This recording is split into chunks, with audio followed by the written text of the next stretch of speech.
Hey there, folks. We're back for another tutorial. This one is City Beat from Five Finger Pop Book 1. This is actually a hip hop tune, which you just don't run into very often in early piano literature. So the first thing I want to talk about on this is our hand position and then grace notes and a couple of different ways that people like to do grace notes. But let's get started with our hand position first. Your right hand thumb is going to be on A, right below middle C here. And then your left hand pinky is going to be on this lower C. So some people call it bass C. And so this tune features a lot of hand crossing over, or I'm sorry, finger crossing over. And so if you watch my hand here, I'm reaching over with that too, and then back. I always tell my students that think of your thumb as your anchor. When you reach over, my thumb kind of stays there. I'm using it as like a pivot point, and to where like I'm not really, it's almost like I'm like waving with my hand, but I'm keeping my thumb in, almost like I'm, I don't know, holding up like the number 4 or something like that. So if you watch my right hand, I'm playing that A, and I'm reaching over, and I'm really keeping that thumb exactly where it is. Yep. And make sure that you're not like twisting your wrist. That can lead to some bad habits. You don't want to be, knocking people out with your elbows or doing a chicken wing here. So let your fingers do most of the stretching and the work here. And so I'm able to comfortably reach over and hit that G and then back again without really moving my arm. So that saves your teacher from, from being elbowed. So yeah, we don't want to be doing that or to be doing chicken wings. So try just to reach over with that with the fingers. For the grace note, there's quite a few grace notes in here. And remember that grace notes are ornaments. Just like on a Christmas tree, the main thing is the tree, and ornaments are just there to decorate the tree. Grace notes are here to decorate the bigger note right next to it. And so for this example, right in like the very first measure there, the bigger note is the E with your pinky. And so even though there is a grace note, the E is the more important thing. Sometimes if students see a grace note, they will like, hone in on that and make that the focal point. But it should be the other way around, where it's supporting and it's ornamenting or decorating the bigger note. And so there's a couple different ways that a lot of people like to do grace notes. And you can do this with, in this particular tune, we're hitting it with a 4, and then that E with a pinky or a 5. And so some people like to play both of them at the same time and then lift up on the grace note. And it honestly makes the exact same sound. So in, fast it would be, and to where, I'm hitting it at the same time and I'm quickly lifting up with that 4. Totally sounds like a grace note. Some other people just like to quickly go 4-5, 4-5. And, I honestly can hardly hear the difference between the two. So, you might try out both methods and see which feels more comfortable or natural for you and your hand, and it's totally fine. So this very first line here.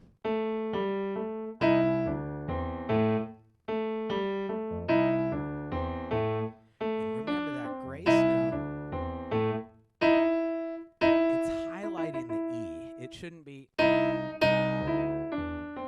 right. It should be just a very fast, almost like like a saxophone, or sometimes maybe a trombone is a good example. They have that slide, and they can kind of go wow, and where they slide up to the note or kind of a bend.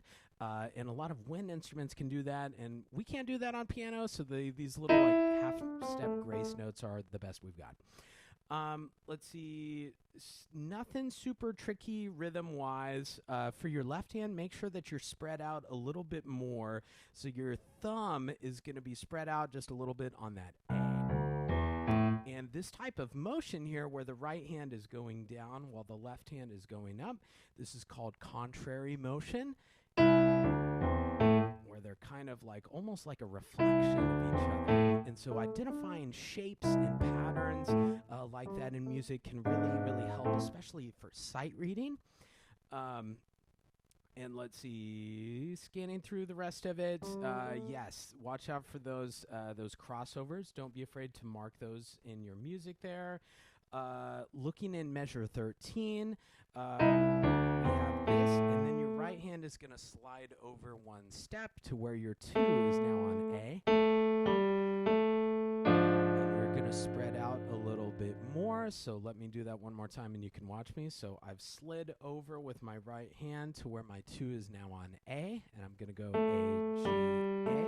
And my pinky is already on D. My 5 is already on D, so I'm going to spread out my right hand a little bit to where my thumb is on F. That'll make this nice 6th there. Cool. And there's some articulation markings in this that maybe some people are unfamiliar with. If you take the quarter note at the very end of the first page there, it has kind of a little caret on top of it. People call this different things. I think the correct term is a marcato. I'm mostly a jazz player, and our director always called them housetops. And what it is, yes, it's a quarter note, but it's a little bit more length on it, and you kind of accent it a little bit. So it's not as, short and clipped as a staccato, but it has a little weight to it. Think like short and fat is a good way to think about it. So you could hear it had a little bit more length on it than like a super short staccato note. So we want short and fat, a little bit more length to it, and it's kind of accented there. So yeah, just a marking to watch out for there. Our texture changes on the second page in 17. We were seeing on the first page that contrary motion where the hands are kind of in parallel almost. And here we're kind of doing almost a question and answer phrase where the melody starts in the right hand, and then the left hand takes a.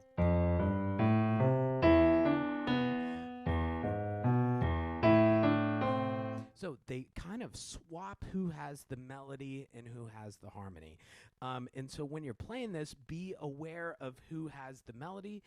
I mark things all the time in my students' music. I think it's a great habit to get into. So, you might circle that right-hand line in 17, put an arrow down to the left hand in 18, an arrow back up to the right hand in 19, and then, left hand back in 20. So just to show you which is more important, which should you bring out. So let me play through that for you. This will be 17. So you should be able to clearly hear who is the melody there.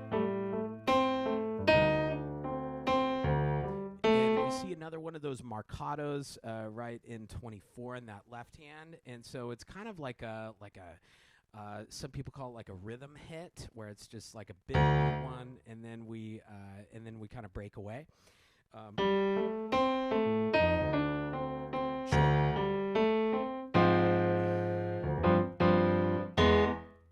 then we have this big octave jump there, but we do have a short note right in 26 in the left hand, and we have 2 beats, so we can kind of leap down.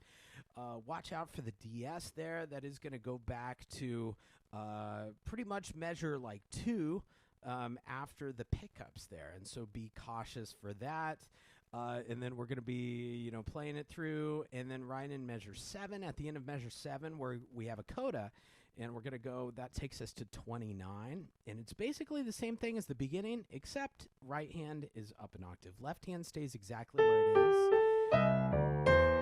And so we're going to be kind of in the exact same starting position, but just right hand up an octave. Watch out again for those grace notes there. And yeah, I think that'll pretty much do it for City Beat. So I hope you had fun. I hope you learned something. And thanks for tuning in. I'll see you in the next one.